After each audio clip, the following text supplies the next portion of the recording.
So hi! Welcome and welcome back to my YouTube channel, and for today's tutorial, ituturo ko sa inyo kung paano nga ba mag-register ng Magic Data na walang expiration sa Smart at TNT. But first, kindly subscribe to my channel and don't forget to hit the subscribe button and the bell to notify you for my new updates. And if you want to learn more, just keep on watching and let's start. So ayan guys, bakit nga ba tinawag na Magic Data? Ang ituturo ko sa inyo. So kaya siya tinawag na Magic Data guys is ibig sabihin wala siyang expiration.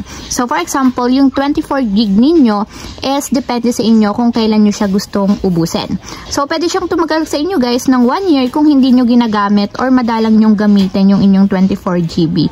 So yun yung ibig sabihin guys ng Magic Data. And meron din namang Magic Data Plus na may kasamang text and calls. So, may limit naman yon. Depende. Minsan, meron 600 minutes calls, merong 600 text messages. So, hindi rin siya na-expired guys. Depende na lang sa inyo kung mauubos nyo agad yung text and calls. So, hanggat meron kayong consumable na GB or gigabytes na load sa inyong Magic Data, hindi mawawala yung inyong text and calls kapag nag-register kayo ng Magic Data Plus. So, depende naman sa inyo guys kung ano yung gusto nyong i-register. So, ganito lang kung paano mag-register ng Magic Data. So, punta lang tayo sa dial ng ating mobile device and ang ida-dial natin dito is *123, number sign or hashtag, then call. So, ganito yung ginagamit mostly kapag TNT or smart user tayo. So, ito yung code natin kapag nagda-dial tayo ng mga promos and loads. So, ayan guys, may magpa-pop up dito na option. So, ang pipiliin natin dito is yung number 6 na Magic No Expiry. So, type lang natin dito is yung number 6, then tap send. And then, dito naman is itatap natin yung number 1. So, yung data. So, type lang natin yung number 1 and then tap send. And dito guys, pwede na kayong mamili kung anong gusto nyong i-avail. Meron ditong 2 GB na 99 pesos, 6 GB na 199, 24 GB na 399. So, ito yung mga data lang talaga na pwede nyong i-avail. So, kung gusto nyo naman guys na merong text and calls, piliin natin dito yung number 5. So, ito yung tinatawag na Magic Data Plus. Meron ng pan-text at pantawag.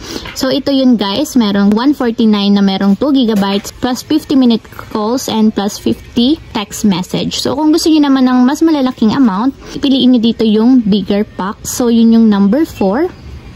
So, ito guys yung palagi kong niloload, yung TIG 749, yun yung 48 GB na mayroong 600 minutes calls and 600 text messages. So, napakasulit na nito guys kung kayo is hindi kayo madalas gumagamit ng data sa inyong bahay. Kung naka-wifi kayo, sobrang sulit. Aabutin talaga ng taon bago nyo ito maubos. So, maganda to once na gamit kayo ng internet sa labas ng inyong bahay. Lalong-lalo na kapag pupunta kayo dun sa mga walang wifi na area.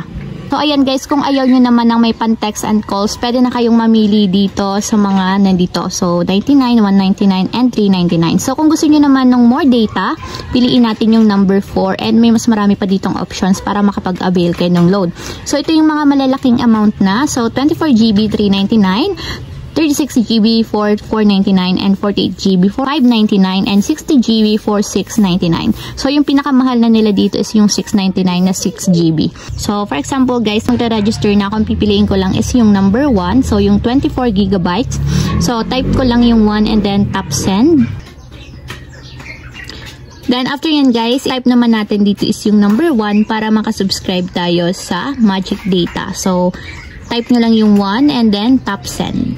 So, ayun lang guys, ganun lang kasimple kung paano nga ba mag-register ng Magic Data sa Smart at TNT. If you have a question, can you comment down below and don't forget to hit the subscribe button and the bell to notify you for my new updates. And thank you for watching! Living life, every day, late at night, not okay.